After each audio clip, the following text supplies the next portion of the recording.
Necesitaba el dinero para ayer, me exigió mi hijo, entregándome la deuda de $300,000 de su esposa como si fuera una simple factura.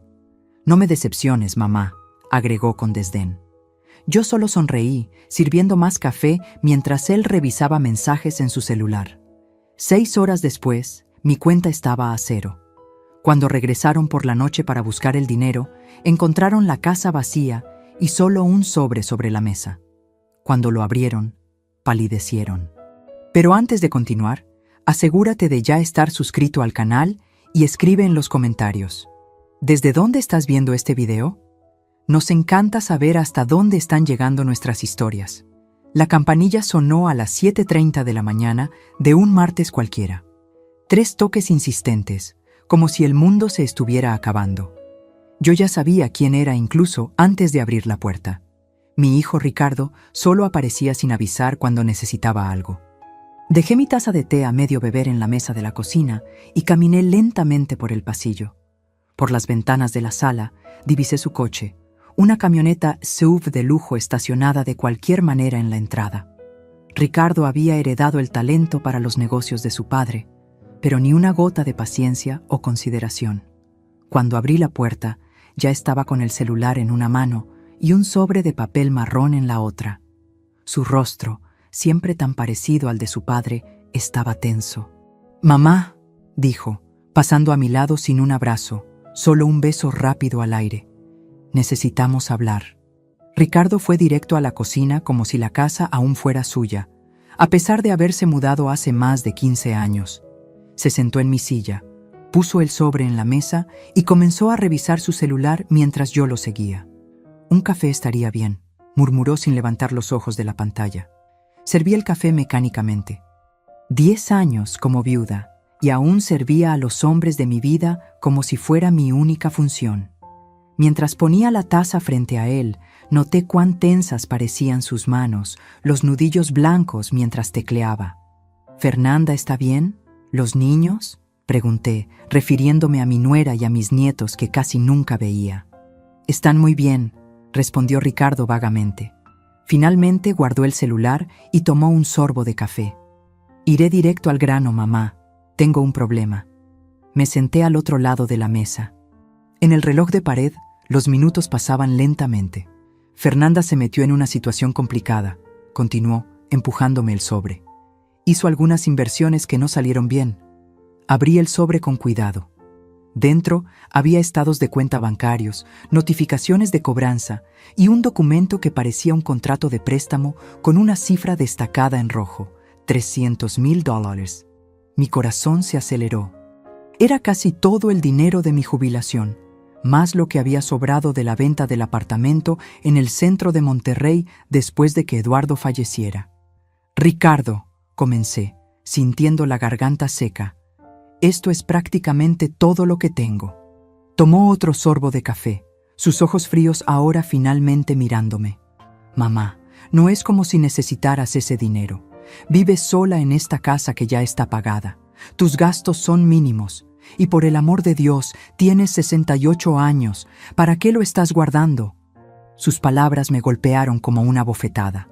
La casa era el único bien de valor que me quedaba, y aún así estaba a su nombre. Decisión de Eduardo años atrás para evitar problemas con la herencia.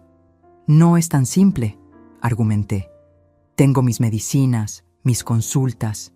Ricardo golpeó suavemente la mesa, interrumpiéndome. «Fernanda invirtió mal, ¿ok? Creyó en alguien que no debía. Si no pagamos esto antes de mañana», respiró hondo, «las cosas se van a poner feas. No son banqueros, mamá. Son personas peligrosas». «¿Qué tipo de personas peligrosas?», pregunté, mi voz casi desapareciendo. «No necesitas saber los detalles», dijo impaciente. «Solo confía en mí. Es un préstamo, ¿cierto? Te lo devuelvo tan pronto como reorganice las finanzas de la empresa». Miré el sobre, el rostro de mi hijo, la puerta que daba al patio trasero donde solía jugar. Ahora era como si un extraño estuviera sentado en mi cocina. «Ya me has pedido préstamos antes, Ricardo. Nunca he visto de vuelta el color de ese dinero». Su rostro se endureció. «Esto es serio, mamá. No es momento para dramas. Se levantó, caminando por la cocina como un animal enjaulado. Soy tu único hijo, tu familia. Siempre dijiste que harías cualquier cosa por mí. Ahí estaba la manipulación que conocía tan bien, la misma que usaba Eduardo, la misma que yo había permitido durante toda mi vida. Necesito pensar, dije en voz baja. No hay tiempo para pensar. Ricardo elevó la voz. Necesito ese dinero en mi cuenta antes de que termine el día. Mañana ya es tarde.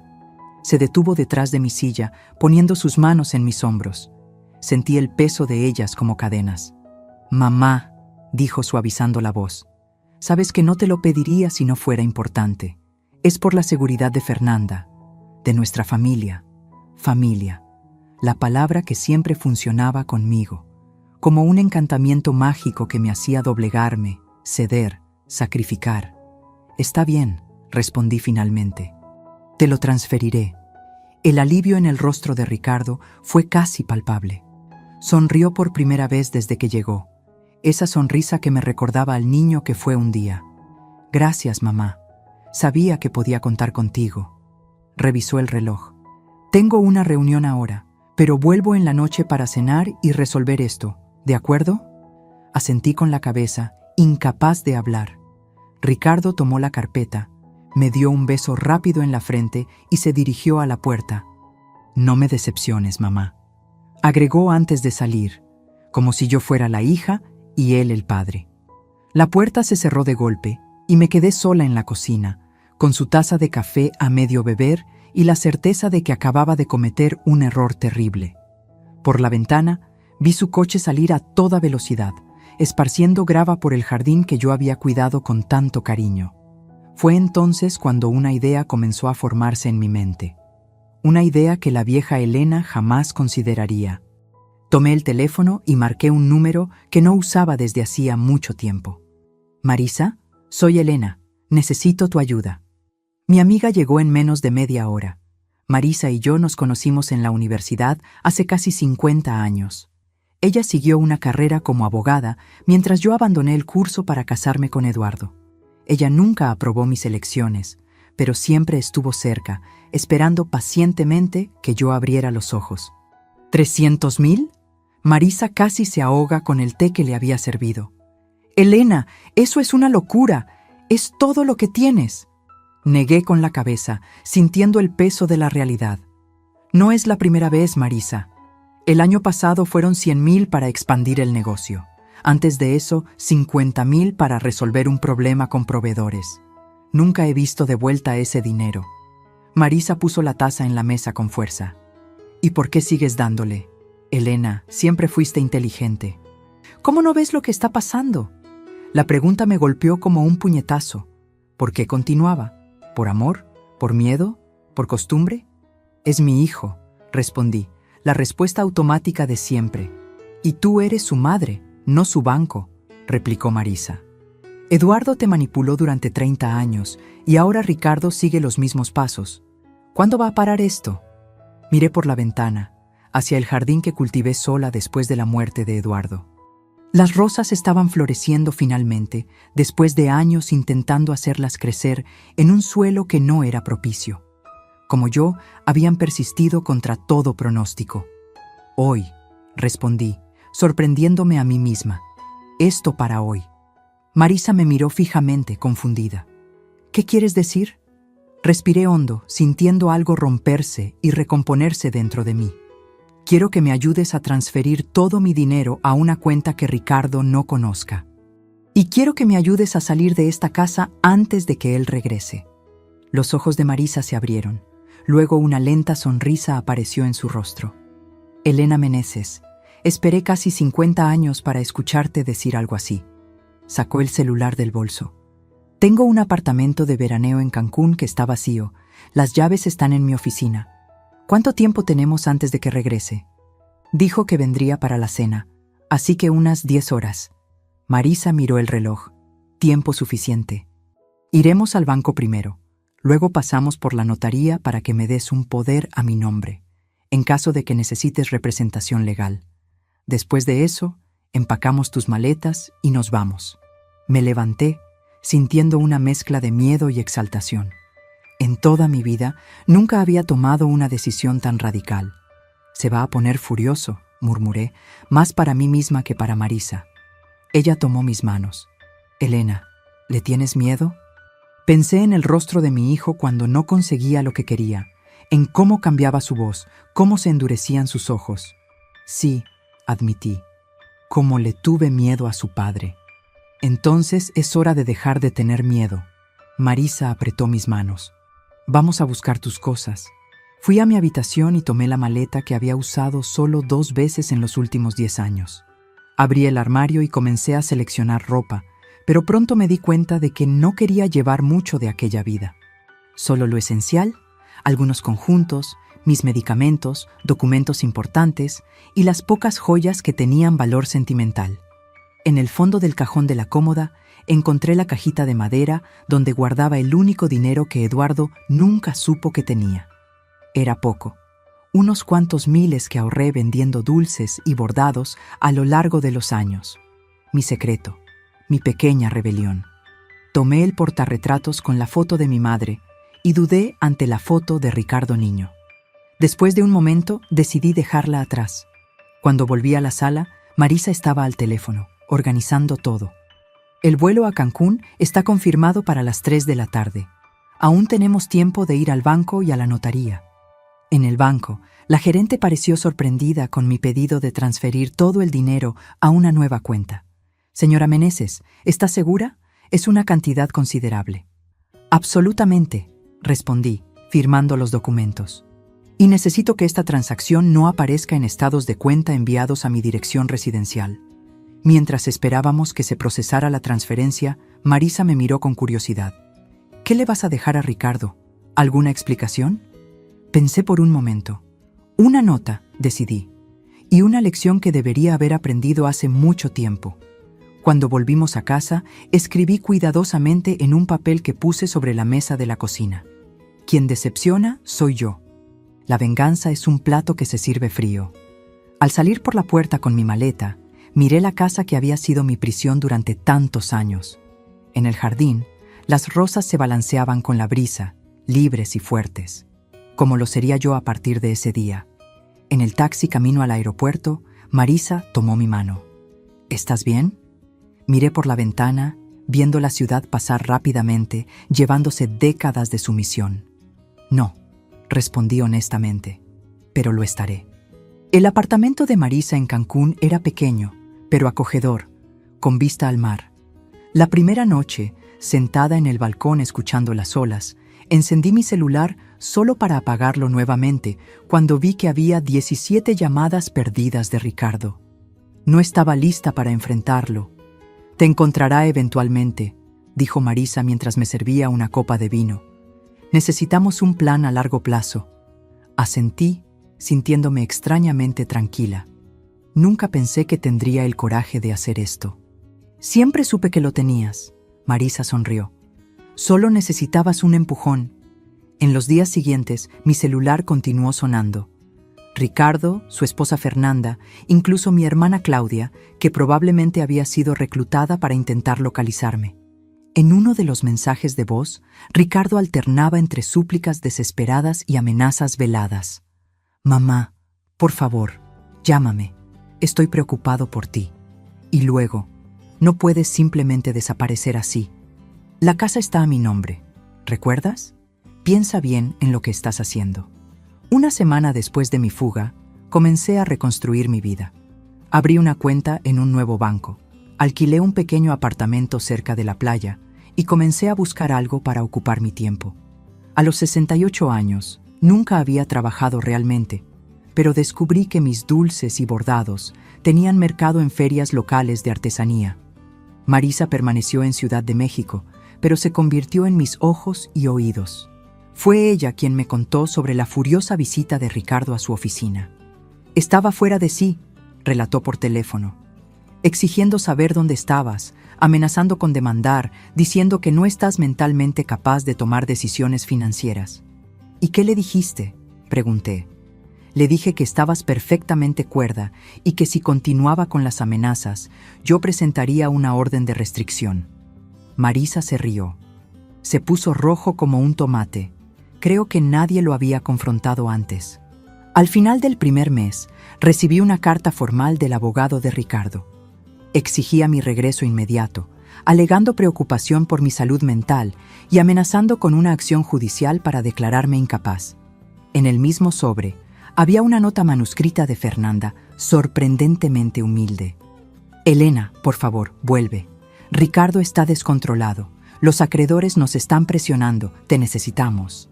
Entregué los documentos a Marisa, que se encargó de responder formalmente, adjuntando informes médicos recientes que comprobaban mi cordura y una declaración detallada de los préstamos que Ricardo me había extorsionado a lo largo de los años. No tienen caso, me aseguró Marisa, pero Ricardo no se rendirá fácilmente. Perdió su banco personal y eso lo enfureció. En el segundo mes, recibí una visita inesperada. Mi nuera, Fernanda, apareció en mi nuevo apartamento, pálida y notablemente más delgada. ¿Cómo me encontraste?, pregunté, sorprendida al verla en mi puerta. Contratamos un detective, admitió, pareciendo avergonzada. ¿Puedo pasar? Dudé, pero terminé permitiéndolo. Fernanda miró alrededor de mi pequeño apartamento con curiosidad. Es acogedor, comentó, claramente sorprendida de verme viviendo en un espacio tan modesto después de la espaciosa casa que dejé atrás. Es mío, respondí simplemente. ¿Té? Nos sentamos en el pequeño balcón, el mar visible a lo lejos. Fernanda sostenía la taza con manos temblorosas. Las cosas están mal, Elena, dijo finalmente. Ricardo está diferente, agresivo, perdiendo el control. ¿Cómo están mis nietos?, pregunté, sintiendo una punzada de culpa. Asustados, no entienden lo que está pasando. Ricardo vendió el coche, estamos intentando vender el apartamento de la playa, todo para pagar las deudas. Hizo una pausa. No eran solo los 300,000, Elena, hay mucho más. No me sorprendió. Eduardo también siempre tenía otra deuda oculta. Entonces no viniste aquí para convencerme de volver, constaté. Viniste a pedir más dinero. Fernanda bajó los ojos. Es más complicado que eso. Los hombres a quienes les debemos no son pacientes. Ricardo les dijo que tú tienes el dinero. Sentí un escalofrío recorrer mi espalda. ¿Me usó como garantía? Fernanda no respondió, pero su silencio fue confirmación suficiente. Necesitas salir de esa casa, Fernanda, le dije, tomando sus manos. Lleva a los niños y ve a casa de tus padres. No es tan simple, murmuró. Ricardo controla todo, nuestras cuentas, nuestros documentos. Su voz falló. No sé cómo salí, de la misma manera que tú no sabías. Sus palabras me conmovieron profundamente. Era verdad. Durante décadas no supe cómo salir, cómo romper el ciclo. Hasta que finalmente encontré coraje. Yo puedo ayudarte, ofrecí. No con dinero, sino a salir. Fernanda me miró con una mezcla de esperanza y miedo. Nos encontrará, como te encontró a ti. Entonces estaremos preparadas cuando eso suceda.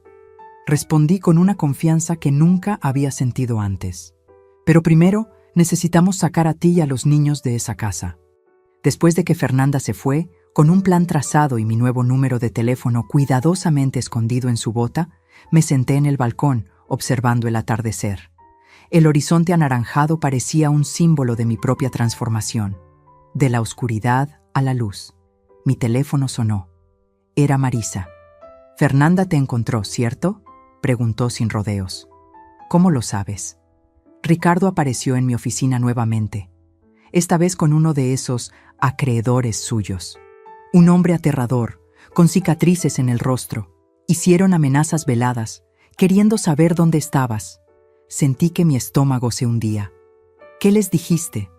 Dije que si te tocaban un dedo a ti, a mí o a cualquier persona relacionada con este caso, yo me aseguraría de que pasaran el resto de su vida tras las rejas. Marisa hizo una pausa. «Elena, esto se está poniendo peligroso. Ricardo está desesperado». «Lo sé», respondí, observando el último rayo de sol desaparecer en el horizonte. «Y las personas desesperadas hacen cosas desesperadas». A la mañana siguiente, me desperté con golpes insistentes en la puerta. Por un momento aterrador, pensé que Ricardo me había encontrado, pero cuando miré por la mirilla, vi a una mujer desconocida. ¿Señora Elena Meneses?, preguntó cuando abrí la puerta parcialmente, manteniendo la cadena de seguridad enganchada. Sí, soy la detective Oliva, mostró una placa. Policía civil, necesitamos hablar sobre su hijo, Ricardo Meneses. Mi corazón se aceleró. ¿Le pasó algo?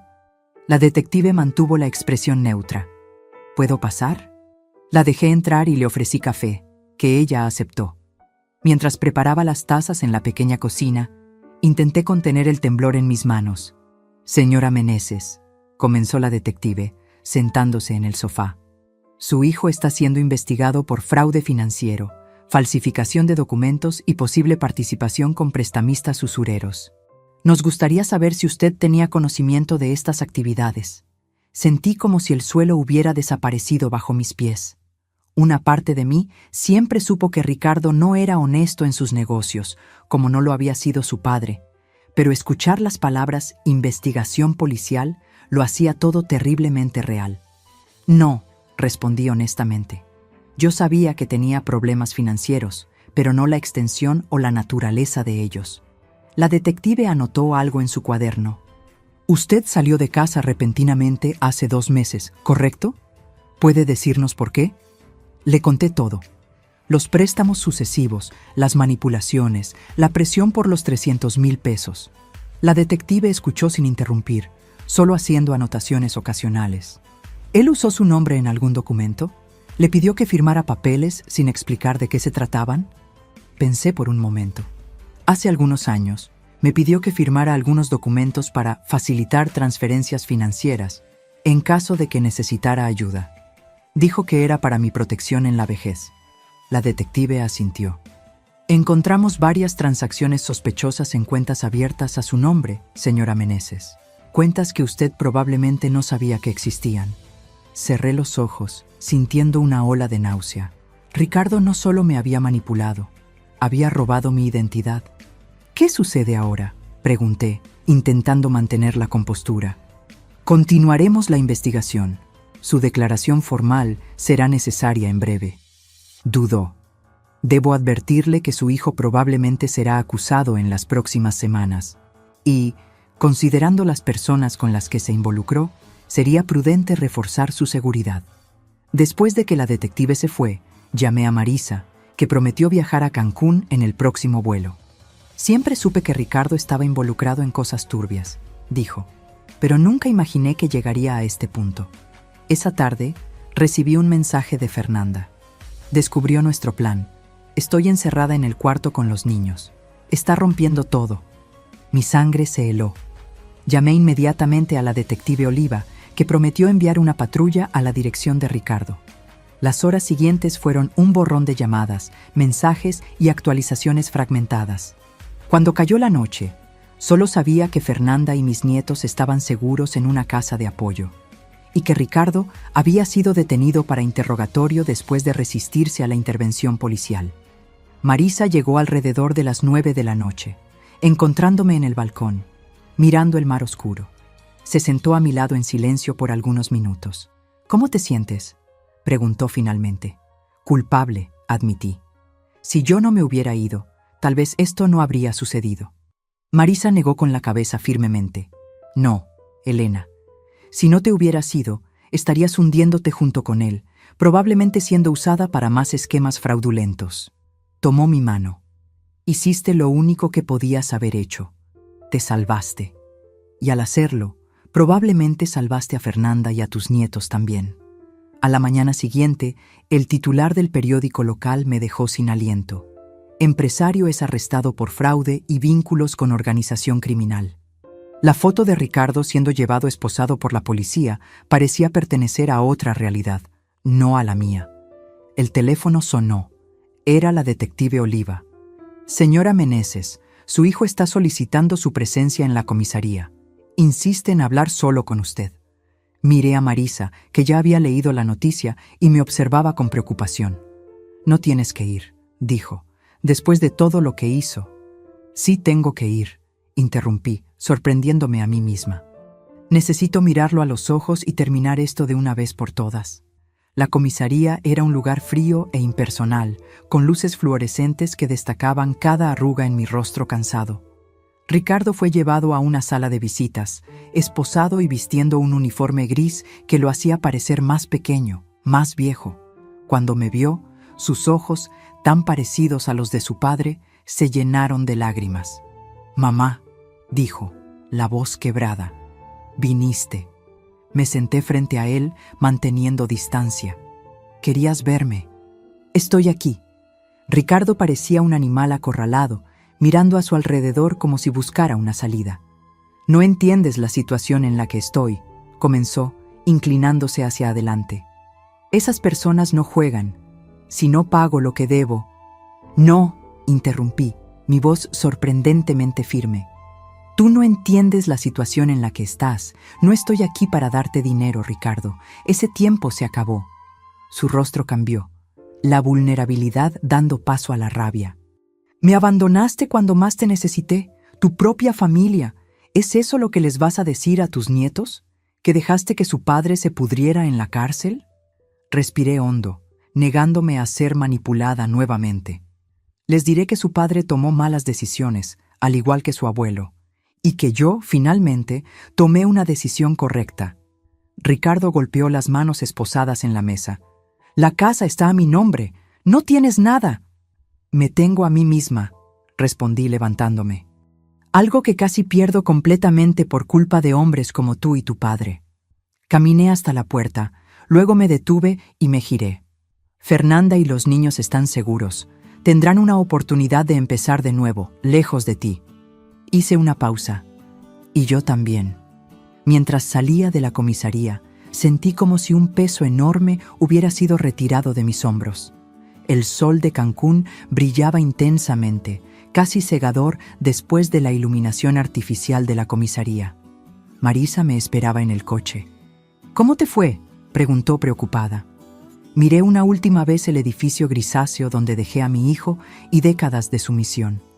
«Liberador», respondí, y por primera vez en mucho tiempo sonreí una sonrisa verdadera.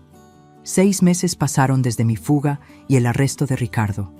El invierno llegó a Cancún, trayendo vientos fuertes y mar agitado. Mi pequeño apartamento ahora parecía verdaderamente un hogar, con mis plantas en el balcón y los bordados coloridos que vendía en la feria local adornando las paredes.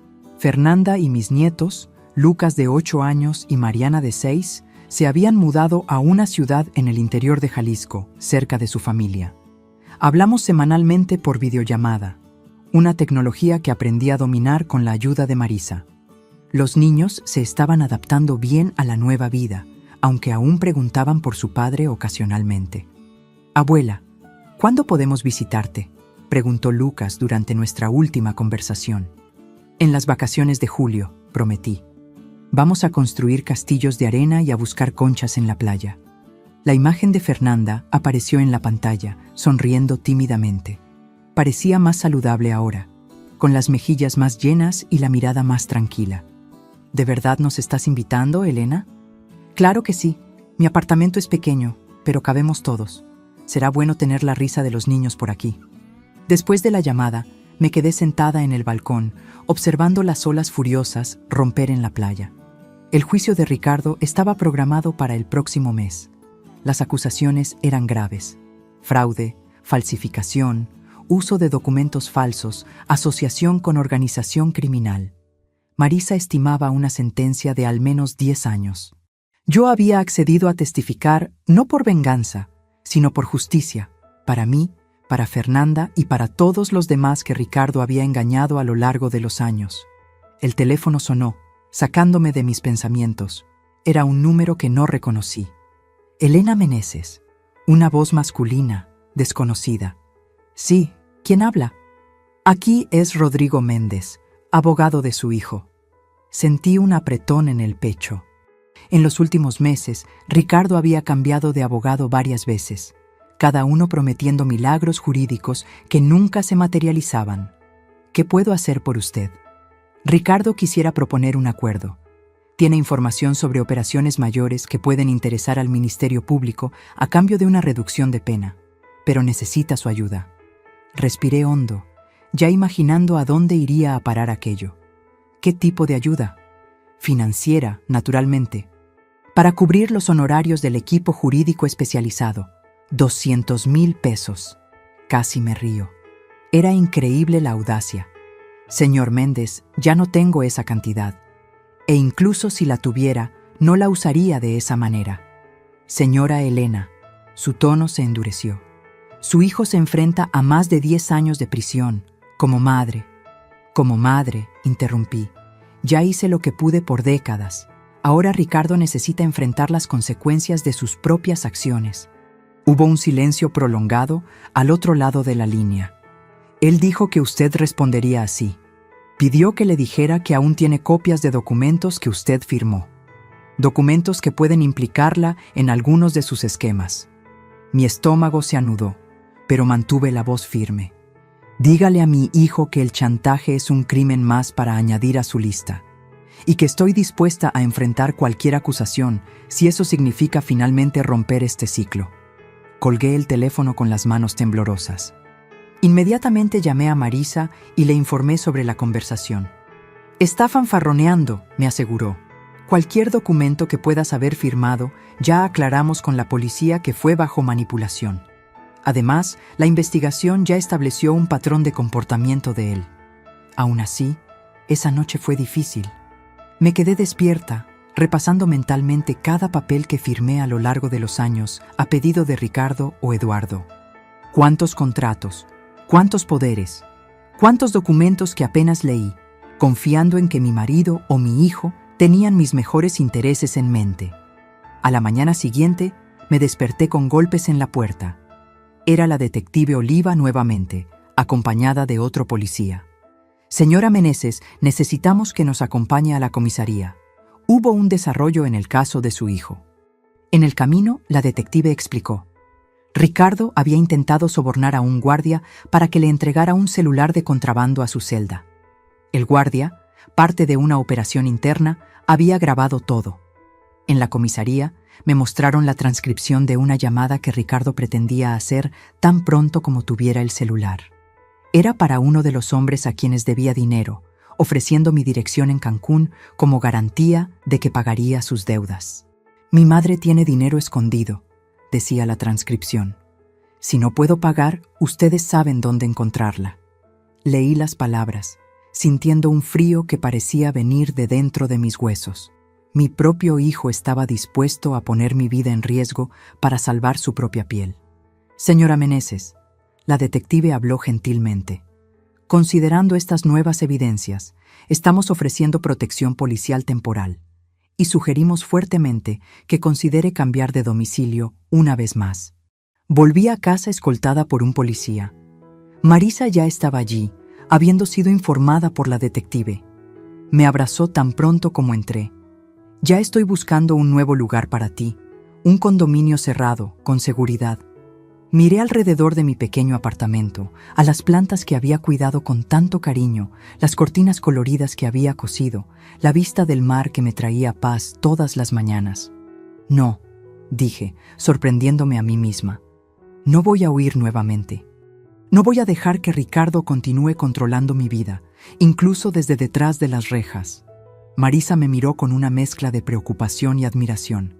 Elena, esos hombres son peligrosos. Lo sé, y voy a tomar todas las precauciones necesarias, pero este es mi hogar ahora, el primero que realmente elegí para mí. No voy a renunciar a él. En los días siguientes, instalamos un sistema de seguridad completo. Cámaras, alarmas, cerraduras reforzadas. La policía aumentó las rondas en el barrio y 2 policías de civil se turnaban en un coche estacionado frente al edificio. Fernanda me llamó en pánico después de haber sido informada sobre la situación. Elena, ven aquí. Quédate con nosotros, por favor. Estoy segura, querida, aseguré. Y tengo una vida aquí ahora. Mis ferias de artesanía, mis amigos, mis clases de natación para personas mayores. Me reí ligeramente. A los 68 años, finalmente descubrí quién soy cuando no estoy cuidando de hombres ingratos. Una semana después, cuando el pánico inicial había disminuido, recibí un sobre oficial. Era una citación para testificar en el juicio de Ricardo, programado para dentro de 2 semanas. Marisa, que se había quedado en Cancún conmigo, revisó el documento. ¿Estás lista para esto? Enfrentarlo en el tribunal no será fácil. Miré por la ventana, hacia el mar que se había convertido en mi confidente. Estoy lista. El tribunal era un edificio imponente en el centro de Ciudad de México. Volví a la ciudad por primera vez desde mi fuga, sintiendo una extraña desconexión con las calles que habían sido mi hogar por décadas. Marisa conducía, mientras yo observaba el paisaje urbano pasar por la ventana. ¿Nerviosa?, preguntó cuando estacionamos. Curiosamente, no, respondí. Siento como si estuviera cerrando un capítulo. Finalmente. En la sala del tribunal, me senté junto a Marisa en la primera fila. La fiscal, una mujer de mediana edad con ojos astutos, vino a saludarnos antes del inicio de la sesión. Señora Meneses, su testimonio será crucial hoy. Ricardo está intentando presentarse como una víctima de las circunstancias, manipulado por socios más poderosos. Siempre fue bueno presentándose como víctima, comenté. La puerta lateral se abrió y Ricardo entró, escoltado por 2 guardias. Estaba más delgado, con el rostro marcado por ojeras profundas. Nuestras miradas se encontraron por un momento, la suya suplicante, la mía firme. El juez entró y todos se levantaron. El juicio comenzó con formalidades procesales, seguidas por el testimonio de peritos forenses que detallaron la complejidad de los esquemas financieros de Ricardo. Cuando finalmente llamaron mi nombre, caminé hasta el banco de testigos con pasos lentos pero determinados. Después del juramento, la fiscal comenzó. Señora Meneses, ¿puede contarnos sobre su relación con el acusado, su hijo? Miré directamente a Ricardo mientras hablaba. Lo crié sola después de la muerte de mi marido, hace 10 años.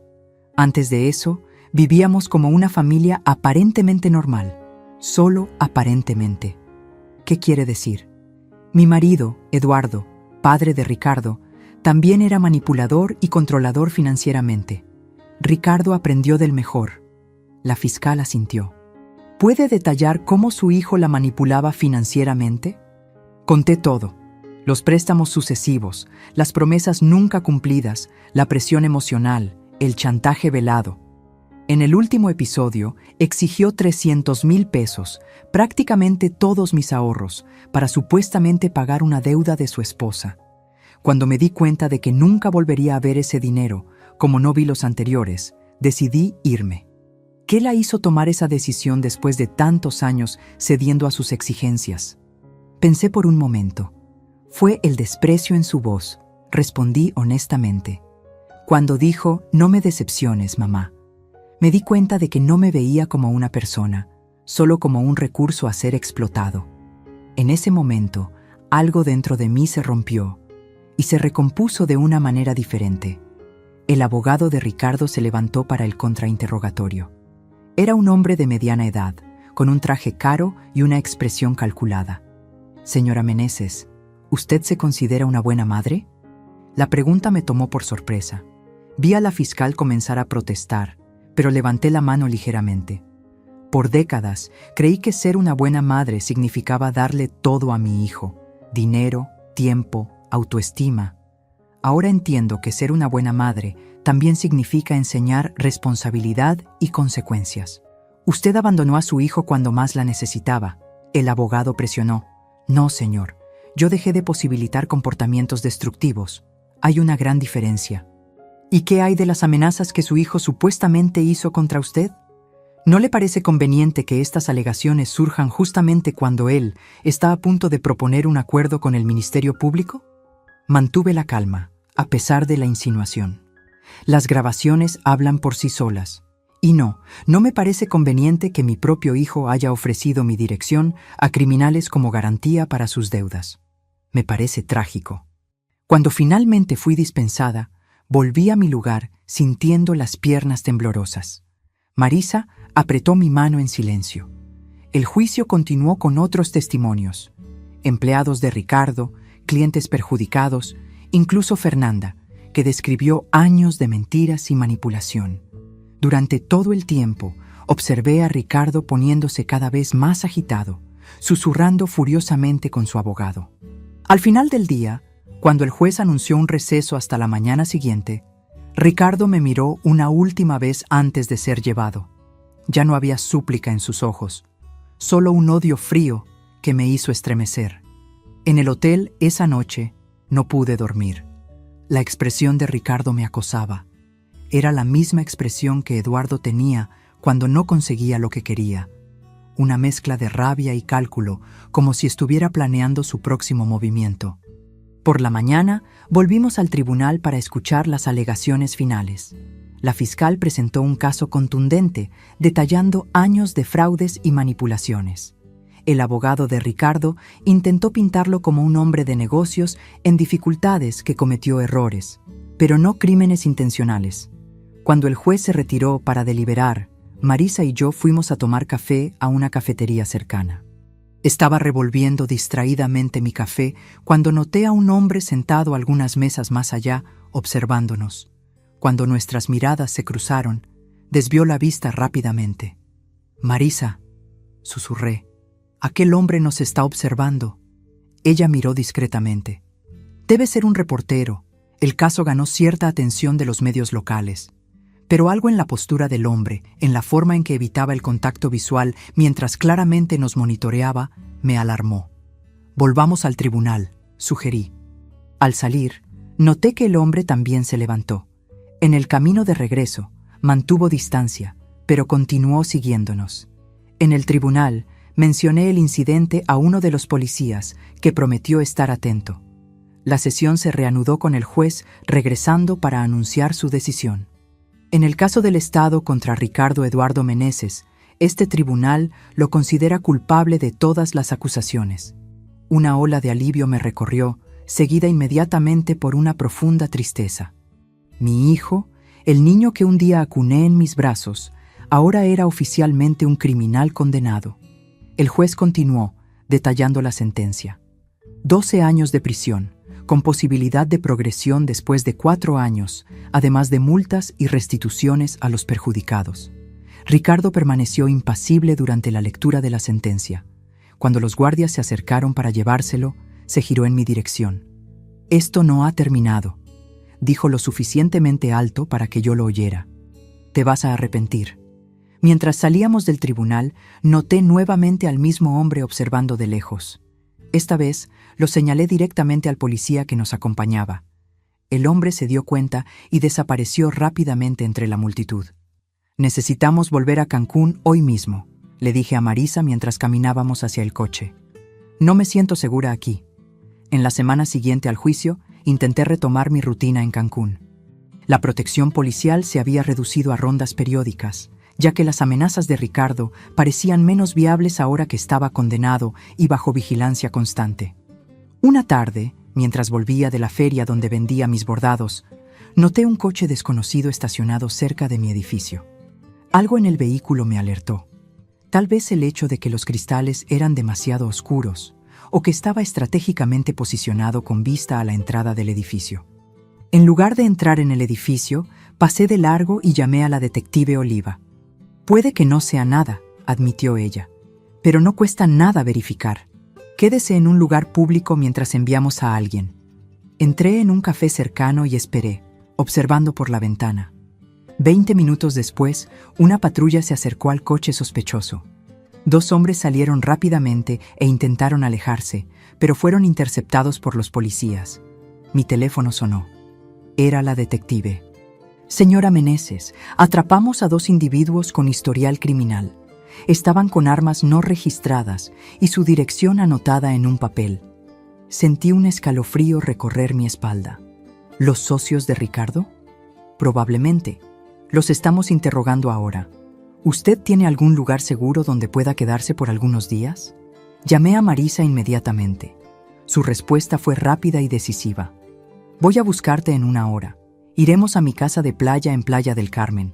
Nadie sabe sobre ella». Volví a mi apartamento escoltada por policías para recoger algunas pertenencias esenciales. Mientras hacía una maleta apresurada, miré alrededor al hogar que había construido con tanto cariño. Una vez más, necesitaba huir. O tal vez no. Un pensamiento comenzó a formarse en mi mente. Una idea que habría parecido absurda para la Elena de antes, pero que ahora tenía perfecto sentido. Cuando Marisa llegó, le expliqué mi plan. «Es arriesgado», advirtió ella. «Vivir con miedo es más arriesgado», respondí, «y estoy cansada de esconderme». Al día siguiente, en lugar de esconderme en Playa del Carmen, volví a mi apartamento, esta vez con un objetivo claro. Con la ayuda de la detective Oliva y su equipo, preparamos una trampa. Los 2 hombres arrestados habían sido persuadidos a cooperar a cambio de una reducción de penas. Revelaron que Ricardo, usando el teléfono de otro detenido durante el horario de visitas, había contratado a una tercera persona para darme un susto. Un eufemismo para algo mucho más siniestro. «A él no le importa si usted se lastima de verdad», explicó la detective. «Solo quiere que usted sepa que él todavía tiene poder, incluso desde dentro de la prisión». El plan era simple. Yo mantendría mi rutina normal, aparentando no saber nada, mientras policías disfrazados monitoreaban cada movimiento a mi alrededor. Cuando el enviado de Ricardo apareciera, sería arrestado en flagrancia. Durante 3 días viví en estado de alerta constante. Cada ruido me hacía saltar, cada extraño en la calle parecía una amenaza. En la mañana del 4.º día, mientras regaba las plantas en el balcón, noté a un hombre recostado en un poste, al otro lado de la calle, mirándome directamente. Nuestras miradas se cruzaron brevemente antes de que entrara en el apartamento y le hiciera una señal a la policía disfrazada de empleada doméstica que estaba limpiando mi sala. «Es él», susurré. «Estoy segura». El hombre permaneció observando el edificio durante cerca de media hora. Luego, lentamente, comenzó a cruzar la calle en dirección a la entrada. El portero, otro policía disfrazado, lo dejó entrar sin cuestionar. Me senté en el sillón de la sala, de frente a la puerta, y esperé. Mi corazón latía tan fuerte que podía oírlo en mis oídos. La policía se había escondido en el baño, con la puerta entreabierta. La campanilla sonó. Respiré hondo y fui a atender.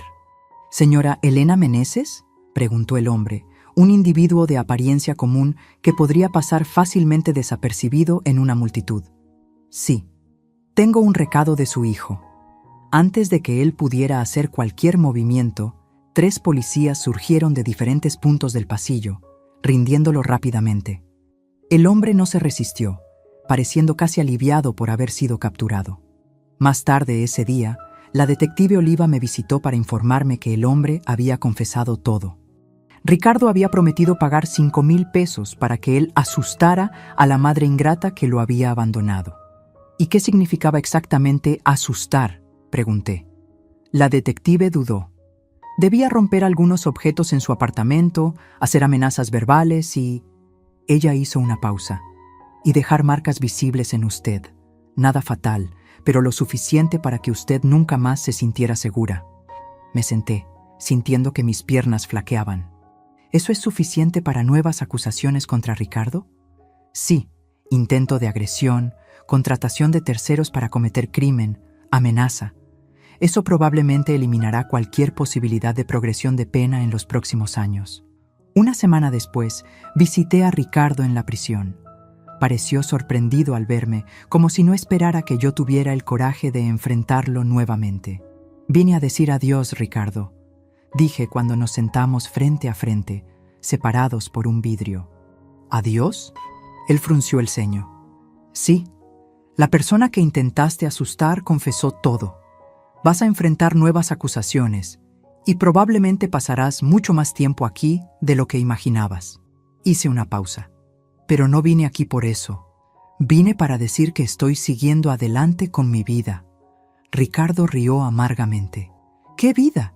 Tienes 68 años, mamá. Estás sola». «Estoy libre», corregí. «Y descubrí que nunca es tarde para empezar de nuevo.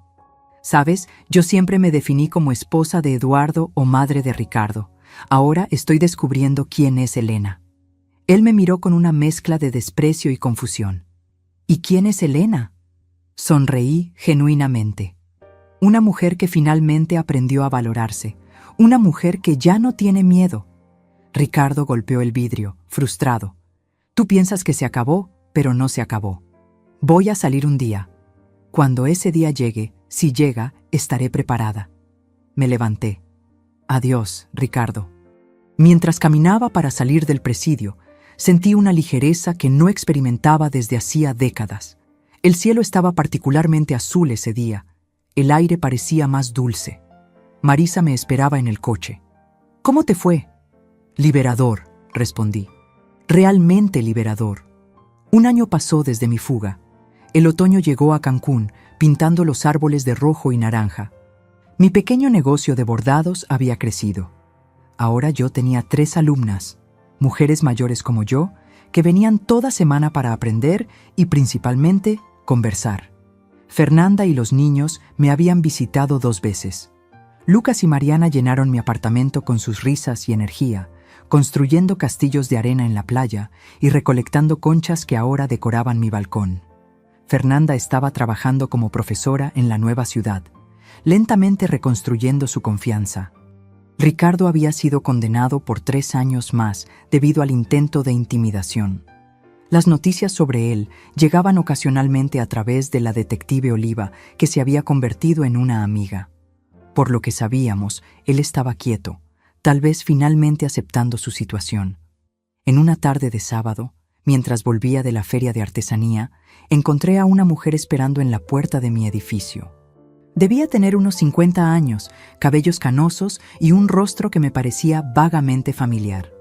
¿Elena Meneses?, preguntó cuando me acerqué. ¿Sí? Mi nombre es Cristina Almeida. Ella dudó. Fui casada con Eduardo antes de usted. Me quedé sin palabras. Eduardo había mencionado un matrimonio anterior solo vagamente, diciendo que la exesposa era desequilibrada y obsesionada con el dinero. Ironías que ahora yo podía apreciar. ¿Le gustaría pasar?, ofrecí finalmente. Sentadas en mi pequeña sala, con 2 tazas de té entre nosotras, Cristina explicó el motivo de su visita. Vi la noticia sobre Ricardo en el periódico, sobre cómo él la manipuló financieramente por años. Ella respiró hondo. Eduardo hizo lo mismo conmigo. Y cuando leí sobre usted, me di cuenta de que necesitaba encontrarla. Para cerrar un ciclo, tal vez. ¿Cómo me encontró? No fue difícil. Su historia se esparció entre grupos de apoyo a mujeres que sufrieron abuso financiero. Usted se convirtió en una especie de símbolo de resistencia. No pude contener mi sorpresa. ¿Yo? ¿Un símbolo? Cristina sonrió. Una mujer de casi 70 años que dejó todo atrás y comenzó de nuevo, enfrentando a su propio hijo en el tribunal. Sí, Elena. Usted inspiró a muchas de nosotras. Hablamos por horas. Cristina contó cómo Eduardo la había aislado de su familia, controlado cada centavo, hecho que ella se sintiera incompetente para lidiar con el dinero. Cómo, cuando finalmente consiguió divorciarse, él la dejó prácticamente sin nada, para luego casarse conmigo. Una historia que parecía hacer eco de mi propia vida. Cuando él murió, continuó ella, sentí una mezcla extraña de alivio y rabia. Alivio porque él ya no podía manipular a nadie. Rabia porque nunca hubo justicia. Él nunca tuvo que enfrentar lo que hizo. Entiendo perfectamente, dije. Por mucho tiempo, culpé solo a Ricardo por sus actos. Pero ahora veo que Eduardo plantó aquellas semillas. Nuestro hijo solo siguió el ejemplo que vio en casa. El ciclo continúa, murmuró Cristina. A menos que alguien lo rompa. Al final de la tarde, intercambié contactos con Cristina y prometí mantener el contacto. Después de que ella se fue, me quedé en el balcón, observando el atardecer y reflexionando sobre nuestra conversación. Eduardo y Ricardo, padre e hijo, ambos ahora fuera de mi vida, uno por la muerte, otro por la prisión. Ambos dejando cicatrices que yo aún estaba aprendiendo a curar. Esa noche, escribí en mi diario, un hábito que había adquirido recientemente. Las palabras fluyeron fácilmente. Hoy, a mis 69 años, me di cuenta de que pasé la mayor parte de mi vida intentando ser lo que los demás querían que yo fuera. Esposa dedicada, madre abnegada, banco particular, siempre disponible, siempre cediendo, siempre con miedo de desagradar. Ahora, finalmente, Estoy aprendiendo a ser y descubriendo que Elena es más fuerte, más valiente y más capaz de lo que jamás imaginé. El dinero que Ricardo me extorsionó a lo largo de los años, no puedo recuperarlo. Los años que pasé en un matrimonio sofocante con Eduardo, no puedo tenerlos de vuelta. Pero el tiempo que me queda, este es solo mío, para vivir como yo elija, sin miedo, sin manipulación, sin arrepentimientos. Al día siguiente, recibí un correo electrónico de Cristina. Había hablado con otras mujeres que pasaron por situaciones similares y sugerían formar un grupo de apoyo. Acepté inmediatamente. Nuestra primera reunión fue en un café cerca de la playa. Éramos 5 mujeres, todas con historias de control financiero y emocional por parte de maridos, hijos, hermanos. Compartimos nuestras experiencias, nuestros dolores, nuestras pequeñas y grandes victorias. Al final del encuentro, Marisa, que me había acompañado, sugirió: deberían formalizar esto. Crear una ONG o algo así. Hay muchas mujeres por ahí necesitando escuchar esas historias, necesitando saber que nunca es tarde para empezar de nuevo. La idea tomó forma rápidamente. En pocos meses, Recomienzo era oficialmente registrada como una organización sin fines de lucro, dedicada a apoyar a mujeres víctimas de abuso financiero y emocional. Usando mis habilidades de bordado, creé nuestro símbolo, un fénix colorido, renaciendo de las cenizas. Nuestra primera conferencia pública atrajo a más de 50 mujeres. Me puse nerviosa al subir al pequeño escenario improvisado, pero cuando comencé a hablar, mi voz ganó fuerza. Mi nombre es Elena Meneses, tengo 69 años. Por casi 7 décadas, permití que otros controlaran mi vida y mi dinero. Primero mi marido, después mi hijo. Hasta que un día, cuando mi hijo exigió 300,000 pesos, casi todo lo que tenía, algo dentro de mí se rompió y se recompuso. Miré a los rostros atentos en la platea. Nunca es tarde para decir no. Nunca es tarde para empezar de nuevo. Y nunca, jamás, es demasiado tarde para descubrir quién eres realmente cuando no estás viviendo por la aprobación de otra persona. Los aplausos fueron ensordecedores. 2 años después de mi fuga, recibí una carta inesperada. Era de Ricardo, escrita con una caligrafía que parecía más contenida, menos impulsiva de lo que recordaba. Mamá, es extraño escribir esa palabra ahora. Creo que perdí el derecho de usarla. Estoy escribiendo no para pedir perdón. Sé que no lo merezco, sino para decir que estoy haciendo terapia aquí en la prisión. El terapeuta me hizo ver patrones que yo no conseguía ver antes. Cómo repetí contigo exactamente lo que hacía papá. Cómo aprendí a ver a las personas como recursos, no como personas. No estoy disculpándome, solo estoy reconociendo la verdad. Y la verdad es que tenías razón en dejarme enfrentar las consecuencias de mis actos. Sé que probablemente tirarás esta carta, y no te culpo. Solo quería que supieras que, a pesar de todo, estoy orgulloso de lo que te convertiste. Vi tu foto en el periódico, hablando para aquellas mujeres. Parecías diferente, más fuerte. Ricardo. Leí la carta varias veces, sintiendo emociones contradictorias. Cautela, porque conocía bien la capacidad de manipulación de Ricardo. Tristeza, por lo que podría haber sido, y, sorprendentemente, un toque de esperanza. No respondí inmediatamente. En su lugar, llevé la carta a mi próxima sesión de terapia, otro hábito saludable que adquirí en mi nueva vida. ¿Qué quieres hacer?, preguntó mi terapeuta después de que leí la carta para ella. No sé. Parte de mí quiere creer que él está realmente cambiando. Otra parte me recuerda cuántas veces fui engañada antes. ¿Y si ambas partes tienen razón? ¿Y si él está realmente intentando cambiar, pero aún así no es seguro para ti reconectar? Aquellas palabras se quedaron conmigo en los días siguientes. Finalmente, escribí una breve respuesta. Ricardo, recibí tu carta. No puedo decir que confío en tus palabras. La confianza, una vez rota, es difícil de recuperar. Pero reconozco tu esfuerzo en buscar ayuda y reflexionar sobre tus actos. Mi vida ahora está centrada en ayudar a mujeres que pasaron por lo que pasé. Encontré propósito y paz en ese trabajo. Espero que tú también encuentres tu camino. Si es un camino verdadero de cambio, tal vez podamos hablar nuevamente un día. No como madre e hijo que éramos, sino como dos personas intentando hacerlo mejor. Elena. Envié la carta sin grandes expectativas. No esperaba respuesta y realmente no la recibí por meses. Estaba bien así. Mi vida había tomado un rumbo propio, independiente de Ricardo o de las sombras del pasado. La primavera llegó a Cancún, transformando la ciudad con colores vibrantes. Nuestra organización Recomienzo había crecido, ahora con una pequeña oficina en el centro de la ciudad y voluntarios dedicados. 2 veces por semana ofrecíamos talleres gratuitos de educación financiera, algo que yo misma tuve que aprender desde cero a los 68 años. Fernanda se había convertido en una colaboradora frecuente, compartiendo su propia jornada de recuperación financiera y emocional. Mis tardes de sábado estaban reservadas para mis nietos, que ahora venían regularmente a visitarme. Lucas, con casi 10 años, adoraba pescar en el muelle cercano a mi apartamento. Mariana, a los 8, había desarrollado interés por mis bordados. Abuela, me preguntó una tarde mientras trabajábamos juntas en una pieza.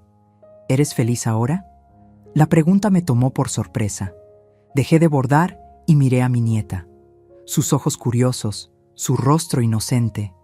Sí, querida, respondí sinceramente. Más feliz de lo que jamás fui. Incluso sin el abuelo y papá. Elegí mis palabras con cuidado. A veces, Mariana, necesitamos alejarnos de las personas que amamos para encontrarnos a nosotras mismas. Eso no significa que dejamos de amarlas. Significa solo que necesitamos amarnos a nosotras mismas también. Ella pareció considerar mis palabras, sus pequeñas cejas unidas en concentración. Como cuando necesito estar sola en mi cuarto a veces, incluso gustándome jugar con Lucas.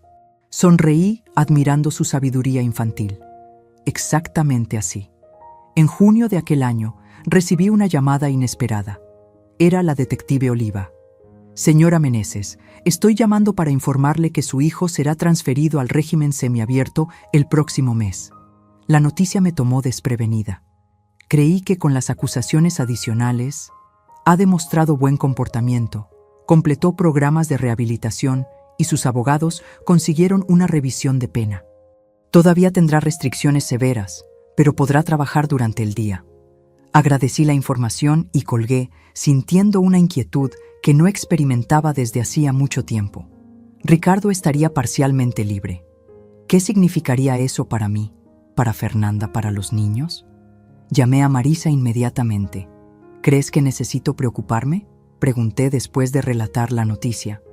Marisa, siempre práctica, respondió: vamos a aumentar la seguridad de tu apartamento, solo por precaución. Pero, honestamente, Elena, dudo que intente algo. Tendría mucho que perder. Una semana después, recibí otra carta de Ricardo. Diferente de la anterior, esta era formal, casi distante. Elena, estoy siendo transferido al régimen semiabierto el próximo mes. Quería que lo supieras por mí, no por terceros. Trabajaré en un proyecto de reforestación durante el día y regresaré a la prisión por la noche y los fines de semana. No tengo intención de buscarte o de interferir de ninguna manera en tu vida. Aprendí mis lecciones de la manera más difícil. El terapeuta aquí dice que respetar límites es el primer paso para relaciones saludables. Estoy intentando practicar eso. También quería que supieras que me he estado correspondiendo con Fernanda sobre los niños. Ella accedió a dejarme escribirles cartas, bajo su supervisión. Tal vez, un día, pueda verlos de nuevo, cuando ella sienta que es seguro. Ricardo. La ausencia del término mamá al inicio y al final de la carta no pasó desapercibida. Él estaba realmente intentando establecer una nueva dinámica, respetando que nuestra relación anterior estaba irrevocablemente rota. Compartí la carta con Fernanda en nuestra próxima videollamada. Ella confirmó que estaba, de hecho, permitiendo que Ricardo escribiera a los niños. Los terapeutas de ellos creen que es importante no demonizar al padre completamente, explicó. Y sus cartas han sido diferentes. Él pregunta sobre sus intereses, no intenta manipular, no hace promesas vacías. ¿Crees que él realmente cambió?, pregunté. Fernanda se encogió de hombros. Tal vez aprendió a ser más sutil, por eso todo es supervisado. Hizo una pausa. ¿Vas a responder a esta carta? Reflexioné por un momento. Creo que sí. Establecer que estoy consciente de la situación y que mis fronteras permanecen intactas. Mi respuesta fue breve. Ricardo, gracias por informarme sobre tu transferencia. Te deseo bien en esta nueva etapa. Me alegra saber que estás en contacto supervisado con tus hijos. Ellos merecen un padre presente, si ese padre puede ser saludable y positivo en sus vidas. Como dije antes, encontré mi camino. Espero sinceramente que tú también encuentres el tuyo. Elena. Julio llegó con un calor intenso. En un miércoles particularmente bochornoso, recibí una llamada inesperada. Señora Elena, aquí es Sofía, del Centro de Rehabilitación Penitenciaria. Tenemos una situación con su hijo, Ricardo Meneses. Mi corazón se aceleró. ¿Él está bien? Físicamente sí, pero hubo un incidente en el lugar de trabajo hoy.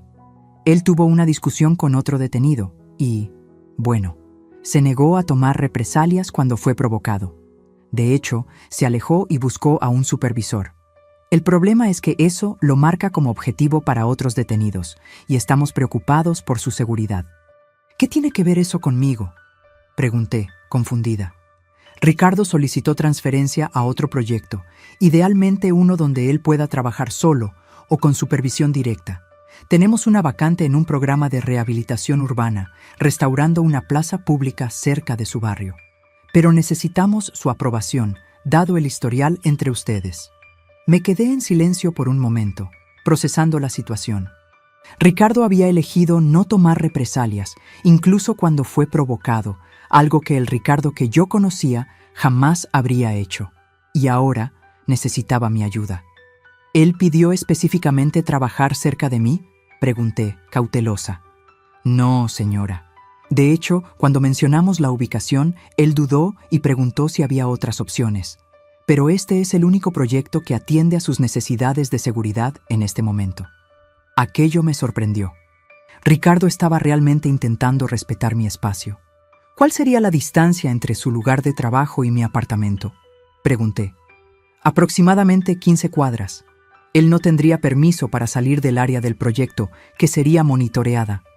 Respiré hondo. Está bien, doy mi aprobación. Después de colgar, cuestioné mi decisión. ¿Estaría siendo ingenua nuevamente? ¿O finalmente ejerciendo compasión sin comprometer mis límites? Llamé a Marisa y le expliqué la situación. Hiciste lo correcto, me aseguró. Mantener a Ricardo seguro mientras él intenta rehabilitarse no significa bajar tus defensas, solo significa que eres humana y tienes compasión. En la semana siguiente, Ricardo comenzó su nuevo trabajo en la plaza. Propósito, alteré mi ruta al mercado para pasar por allí, manteniendo distancia. Lo vi de lejos, plantando árboles jóvenes bajo el sol abrasador. Estaba más delgado, su postura menos arrogante. Por un momento, pareció sentir mi presencia y miró en mi dirección, pero no me acerqué. En agosto, recibí otra carta.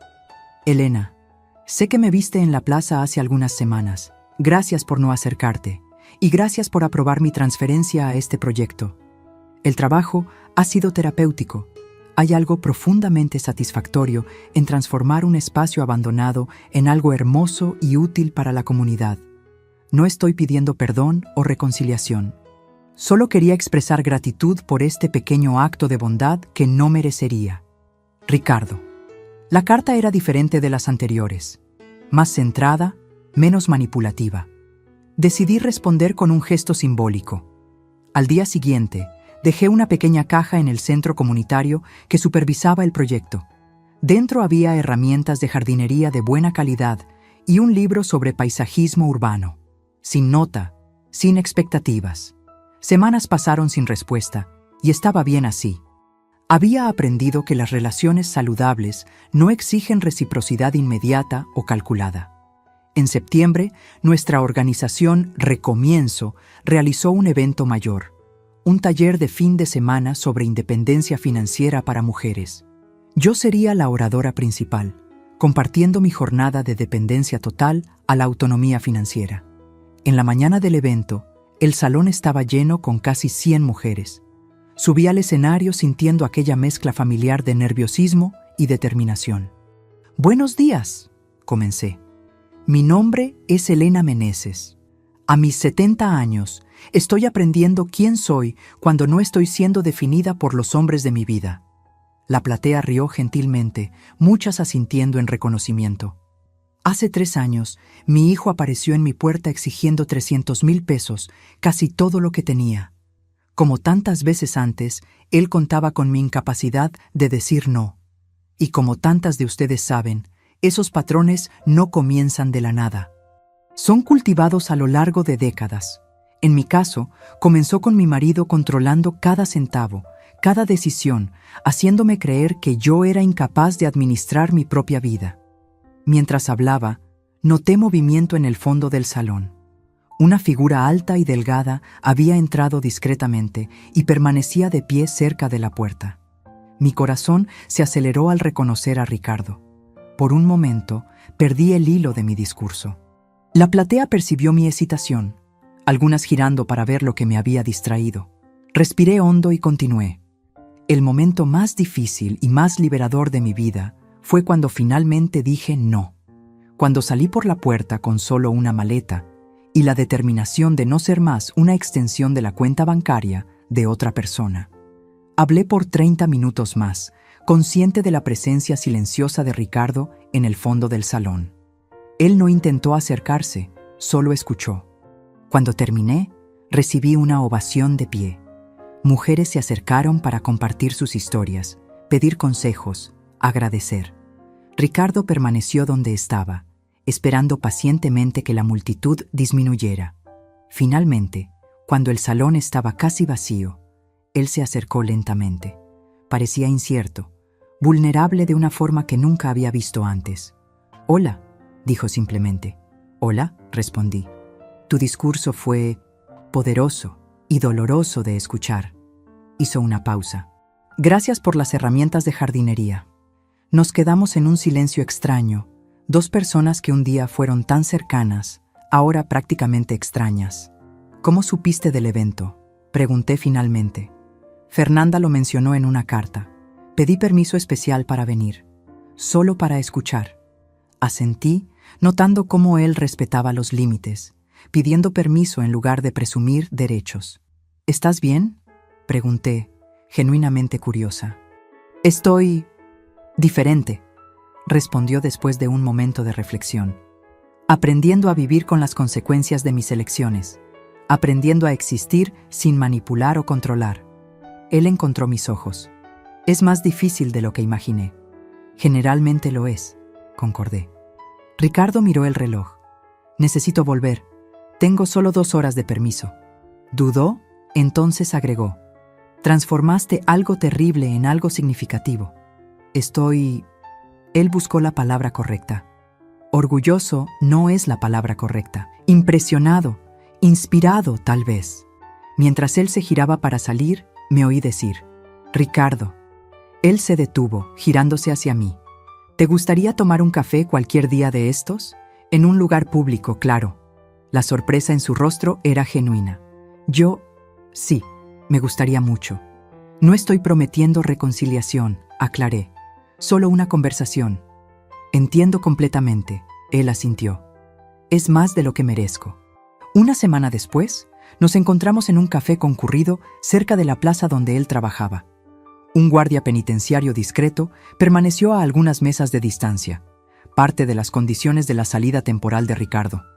La conversación comenzó torpe, ambos navegando en un nuevo territorio. Ya no éramos madre e hijo en el sentido tradicional, sino 2 adultos intentando encontrar un nuevo tipo de conexión. «¿Cómo están tus nietos?», preguntó después de pedir café. «Bien. Lucas está fascinado con astronomía últimamente. Mariana está aprendiendo a tocar la flauta». Ricardo sonrió levemente. «Ellos siempre hablan de ellos en las cartas. Fernanda me envió algunas fotos recientes». Tomé un sorbo de café, reuniendo coraje para la pregunta que me molestaba. «Ricardo, ¿qué pasó?». ¿Cuándo comenzaste a ver a las personas solo como recursos a ser explotados? Él miró por la ventana por un largo momento, su perfil recordándome tanto al de su padre que sentí un escalofrío. Creo que siempre fue así, respondió finalmente. Desde niño observé cómo papá te trataba, cómo él conseguía lo que quería. Parecía eficiente. Hizo una pausa. En la escuela, en la universidad, en los negocios, manipular personas funcionaba, hasta que ya no funcionó más. ¿Y ahora?, pregunté. Ahora estoy aprendiendo que la eficiencia no lo es todo, que las relaciones reales exigen reciprocidad, no explotación. Él me miró directamente, que las personas no son medios para un fin. Conversamos por casi una hora. No hubo grandes revelaciones o reconciliaciones dramáticas, solo dos adultos compartiendo experiencias honestamente, tal vez por primera vez. Cuando nos despedimos, Ricardo preguntó, ¿podemos hacer esto de nuevo algún día? Tal vez, respondí, un paso a la vez. En la mañana siguiente, mientras caminaba por la playa con Marisa, reflexioné sobre el encuentro. ¿Crees que él realmente cambió?, preguntó mi amiga. Creo que está intentando, respondí honestamente. Y eso ya es más de lo que Eduardo jamás hizo. ¿Y tú? ¿Estás lista para perdonar? Observé las olas rompiendo en la arena, su ritmo eterno de destrucción y renovación. El perdón no es algo que das de una vez, dije finalmente. Es una práctica diaria. Estoy aprendiendo a perdonar, a él y a mí misma por permitir tanto por tanto tiempo. Esa tarde, sentada en el balcón de mi pequeño apartamento, escribí en mi diario: hoy, a mis 70 años, estoy aprendiendo que la vida raramente ofrece finales perfectos. No hay garantías de que Ricardo realmente cambió o que continuará en ese camino. No hay certeza de que yo misma no caiga en viejos patrones en momentos de debilidad. Pero tal vez la vida no se trata de finales perfectos. Tal vez se trata de empezar de nuevo, cuantas veces sea necesario. De romper ciclos tóxicos, incluso cuando parece imposible. De creer que podemos ser más que nuestros peores momentos o nuestros errores más dolorosos. El dinero que Ricardo exigió aquella mañana hace 3 años fue el precio de mi liberación. Un precio alto, pero infinitamente menor que el costo de permanecer atrapada en una vida que no era realmente mía. Hoy no soy rica financieramente. Vivo modestamente. Gano lo suficiente vendiendo mis bordados y con pequeños ahorros. Pero soy inmensamente rica de otras formas. En amistades genuinas, en propósito, en paz interior. En coraje que no sabía que poseía. Y si hay una lección que me gustaría dejar para mis nietas, para todas las mujeres que encuentro a través del recomienzo, es esta. Nunca es demasiado tarde para decir no. Nunca es demasiado tarde para redescubrir quién eres cuando no estás viviendo para agradar a los demás. Nunca es demasiado tarde para comenzar de nuevo. A mis 70 años, no estoy terminando mi historia. Solo estoy comenzando a escribir los capítulos más auténticos. Cerré el diario y observé el atardecer pintar el cielo en tonos de naranja y morado. Mañana sería otro día de trabajo en la organización, otra oportunidad de transformar mi dolor en propósito, mi experiencia en orientación para otras. La campanilla sonó. Era Marisa con una botella de vino. Para celebrar, dijo entrando. ¿Qué estamos celebrando? 3 años desde que dijiste no, 3 años de libertad. Sonreímos y brindamos bajo el cielo del atardecer. Por el coraje, propuse. Por Elena, Marisa corrigió.